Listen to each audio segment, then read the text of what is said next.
En 1998, están siendo 24 años desde aquel momento, yo escribí y estrené un monólogo que titulé Orejas caídas y hocico casi cilíndrico, que tuvo mucha suerte ese monólogo. Creo que es una de las obras más genuinas que yo pude escribir, más verdaderas, más espontáneas, más libre de prejuicios, de condicionamientos, de inseguridades, de intenciones de cumplir con expectativas ajenas. Una obra libre. Y como toda manifestación artística libre, tiene mucha resonancia. Esta obra se tradujo a varios idiomas, se estrenó en otros países, se hizo en diferentes versiones. Yo hice muchas de mi parte, dirigiendo a distintas actrices, actores. Se hizo en formato unipersonal, en formato coral, en formato musical. Se publicó en distintos idiomas.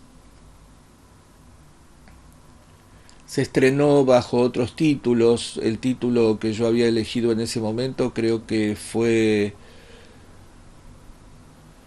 uno de los pocos elementos no espontáneos y no genuinos del asunto. Creo que es un título presuntuoso, eh, generado solamente por una actividad racional intelectual, que fue buscar en el diccionario la definición de cerdo, creo, o de chancho, no sé,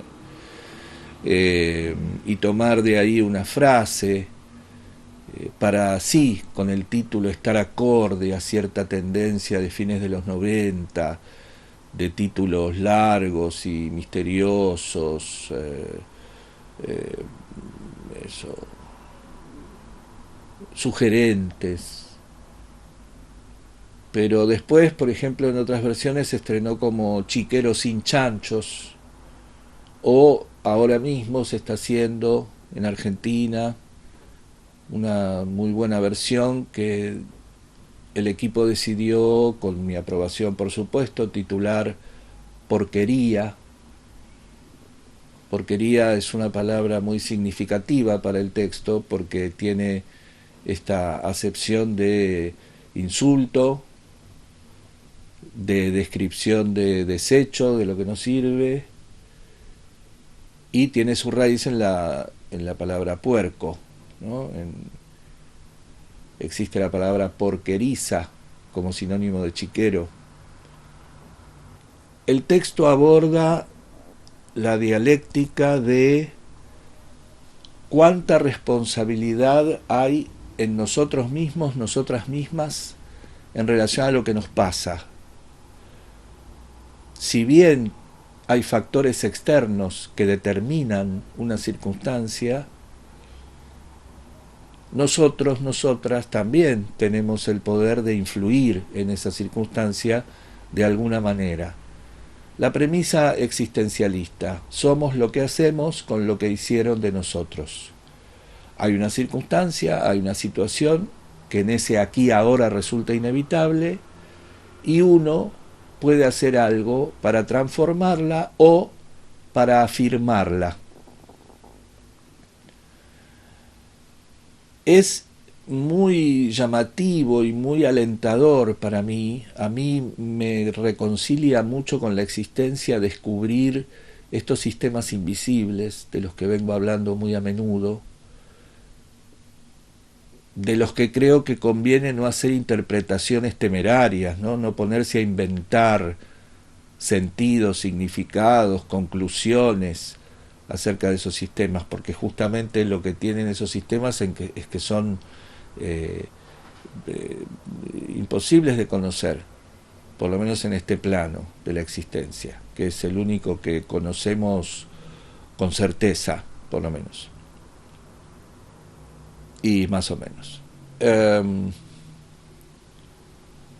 Ahora, lo maravilloso de la creatividad, que puede verse muy claro cuando esa creatividad tiene un destino artístico, porque deja obra, deja testimonio, ¿no? Hoy tenemos ese texto como testimonio de algo que estaba sucediendo en mi experiencia hace 24 años, dije, más o menos.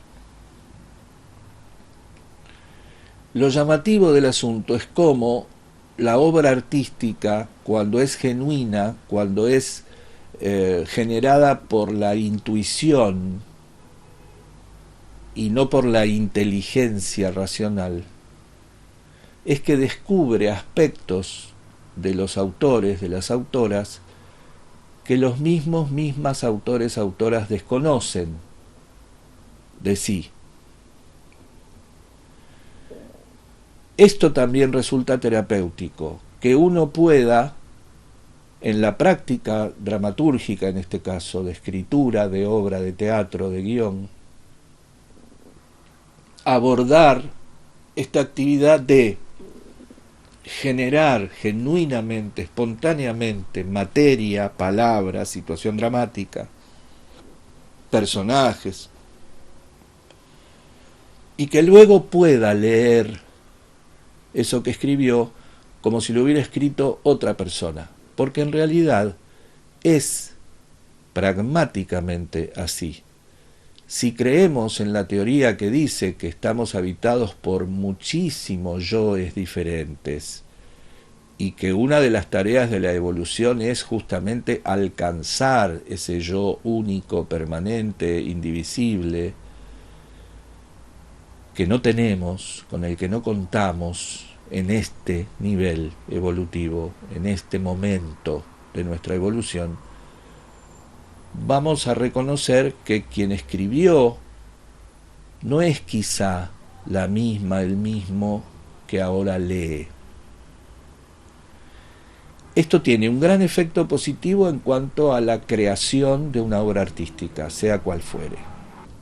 Y también tiene un enorme efecto terapéutico cuando podemos reconocer eso que había en nosotros en el momento de la escritura, que por lo tanto existía en nosotros, pero que no podíamos percibir a nivel consciente, digamos. Heiner Müller, un dramaturgo alemán de la segunda mitad del siglo XX, a quien menciono muy a menudo en los talleres, justamente decía que las obras son mucho más inteligentes, yo podría interpretar esto como más complejas que los propios autores, porque revelan aspectos de los autores, las autoras, que estaban negados, encubiertos o distorsionados por ellos mismos, ellas mismas. En este caso, esta dialéctica que presenta el texto, que es cuánto de lo que me pasa es responsabilidad mía, yo podía verlo, por ejemplo, en cuanto al aspecto político. Podría decir, los destinos de los pueblos no solo se definen por lo que hacen sobre ellos los dictadores o los corruptos o los poderosos inescrupulosos o quienes fuera, sino también de los propios pueblos que justamente intentan transformar eso o son indiferentes con lo que de alguna manera tácita están afirmando, están siendo cómplices de esa acción supuestamente negativa.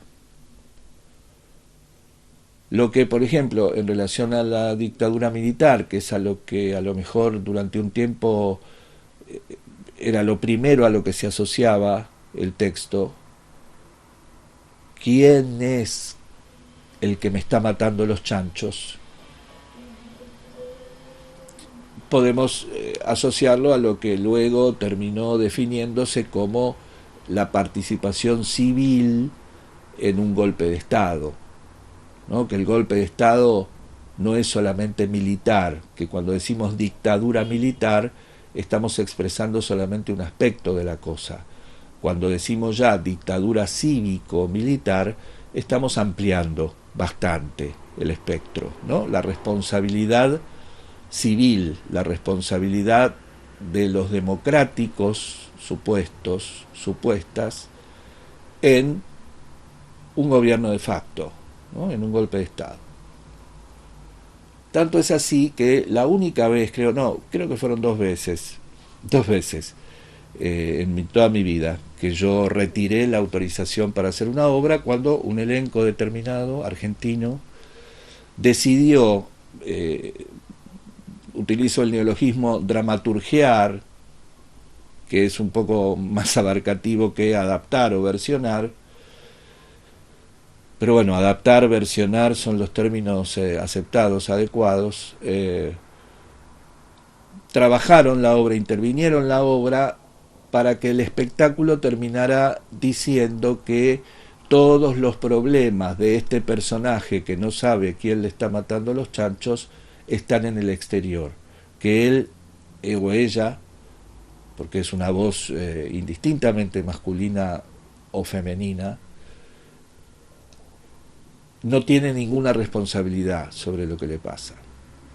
Una mirada victimizadora sobre el personaje y sobre todo lo que el personaje significa, ¿no? Si nosotros a esta visión que tomó este equipo la vinculamos con la cuestión política, podemos decir entonces que la dictadura fue únicamente militar, que no hubo ninguna complicidad civil, por ejemplo, ¿no? Que nosotros no tuvimos nada que ver con eso, que por ejemplo nosotros no nos callamos cuando escuchamos secuestrar a alguien en el departamento de al lado, que cuando pasábamos por la terminal de una línea de colectivo y escuchábamos gritos desde adentro nos autoconvencíamos de que podía ser una radio o una televisión, ¿no?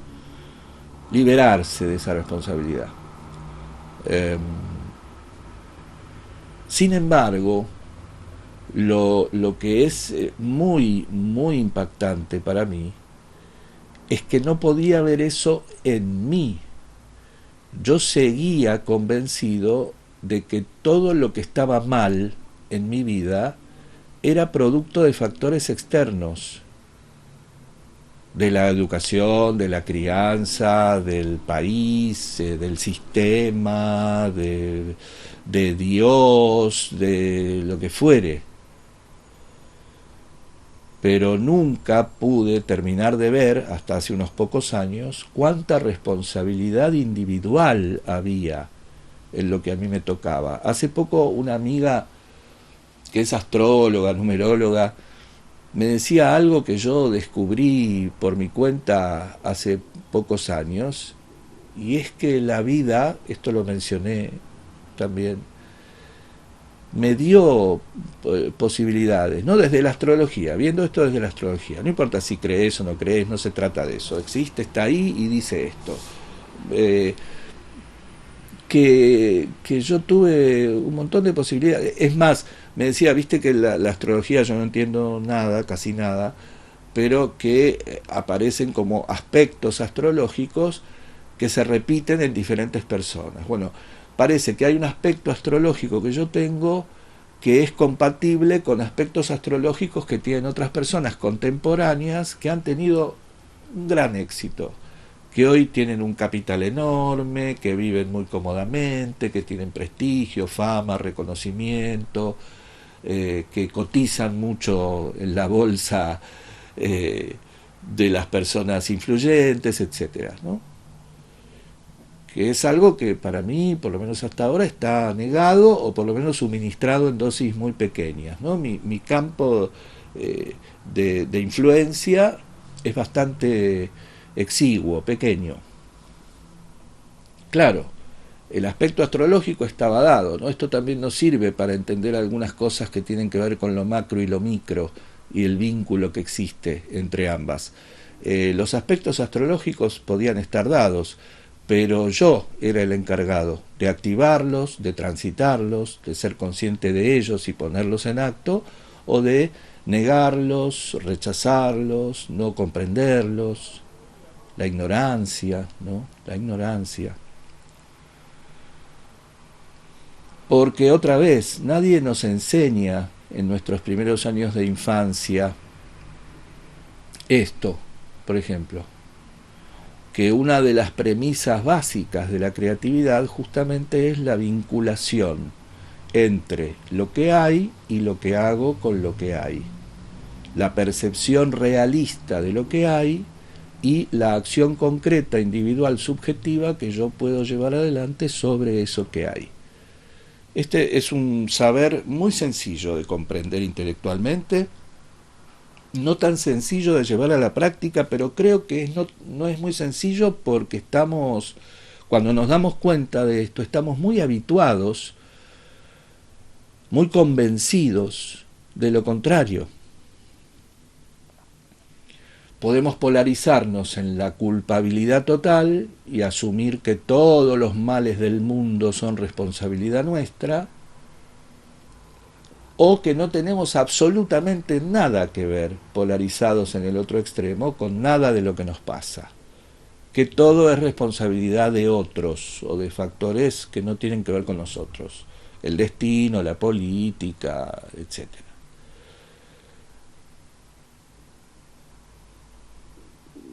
Si nosotros aprendiéramos esto, nos ahorraríamos muchos problemas, no solo como individuos, sino también como grupo, como especie, como civilización.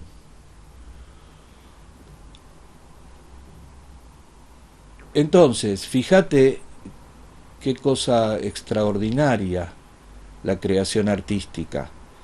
Yo escribí una obra en el 98 que habla de una cosa que yo en ese mismo momento y durante muchos años después nunca pude ver de la realidad. Yo estaba además comunicando al mundo una idea que yo mismo no podía reconocer en mí, pero evidentemente salió de mí, así que algo mío tenía esa idea, esa expresión. Justamente apareció porque yo trabajé de un modo genuino, sin intentar satisfacer expectativas de nadie. Y entonces claro que aparece uno, una, esto es lo mágico, maravilloso, mucho más allá de la conciencia que tiene uno, una de sí. Por eso es tan recomendable la creación artística. Hoy puedo darme cuenta, después de 24 años, recién ahora estoy vislumbrando de manera completamente clara esto. Yo vengo trabajando hace unos años justamente con las personas que asisten a los talleres, con los y las estudiantes que tengo a cargo en mis clases de historia del teatro, con las personas que asisten a mis consultas de counseling buscando ayuda, en esta premisa tan importante de comprender, asimilar e integrar. En nuestro destino, en nuestra circunstancia, influyen tanto factores externos como internos, tanto decisiones que han tomado los demás por nosotros y que no podemos torcer, como propias decisiones que competen única y exclusivamente a nuestra iniciativa, a nuestra voluntad, y que son absolutamente propias. Somos nosotros, nosotras quienes decidimos lo que hacemos con lo que nos pasa. Y si no nos damos cuenta, podemos caer en la trampa, en la distorsión mortal de que los chanchos nos los están matando y en realidad quien los está matando somos nosotros mismos, nosotras mismas.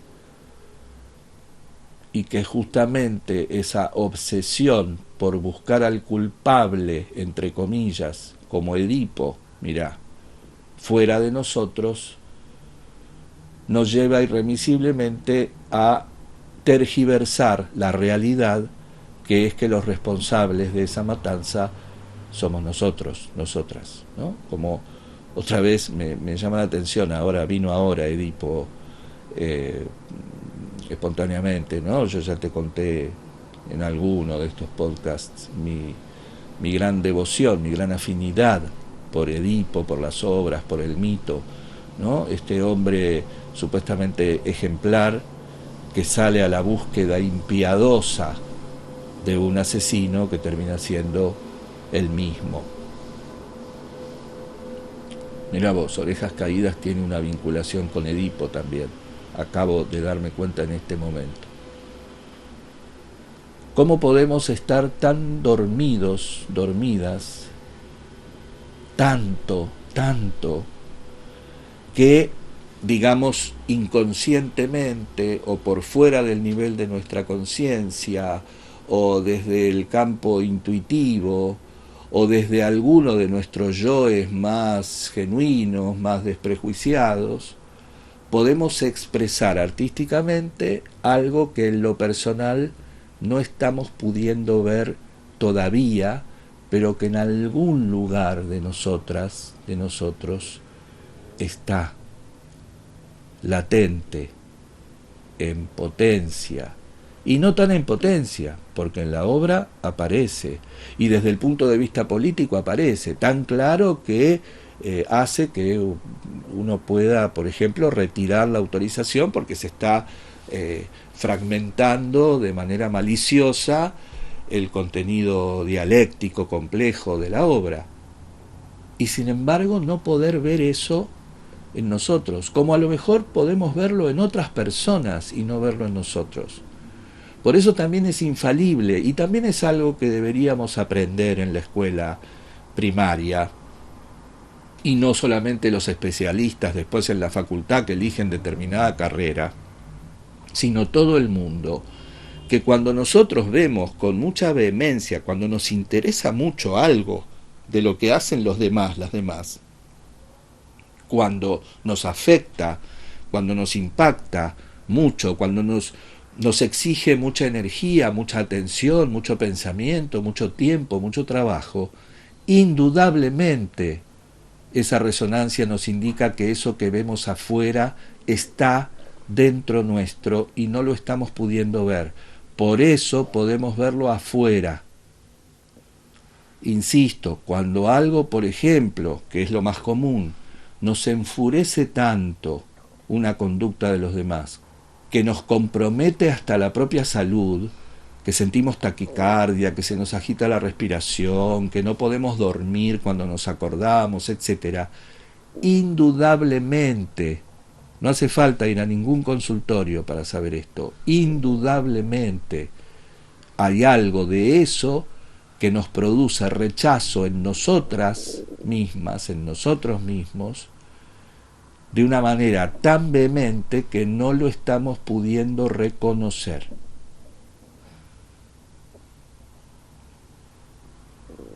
Por eso también conviene asumir alguna actividad artística, aunque no sea de manera profesional. El arte no necesariamente tiene que ser profesional y estar en los museos y esperar a que una persona destacada dictamine si esa expresión es artística o no es artística. Todo blef, todo mercado, todo intereses económicos. La expresión artística no tiene por qué tener un destino de exhibición,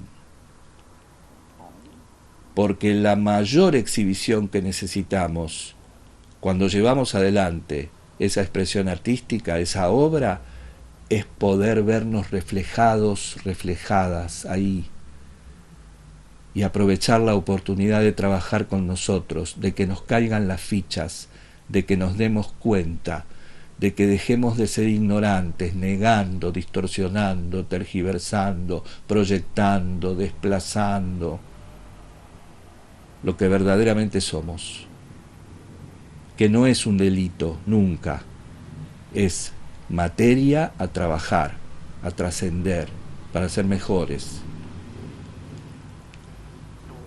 Yo soy mejor, mejor para mí no quiere decir de mayor valor, quiere decir de mayor complejidad, de mayor conciencia de la realidad verdadera. Eso es. Y mucho le debo a la escritura de esta obra, y mucho le debo a mis maestros que me ayudaron a descubrir cómo podía yo escribir una obra de manera casi completamente genuina, que me pudiera devolver esto, no solamente el reconocimiento de otras personas, el interés de otras personas sobre ese texto, la resonancia que pueda tener esa obra sobre ellas, sobre ellos, para su propio trabajo interno, sino también para mí mismo, para mi propia evolución, para mi propio crecimiento.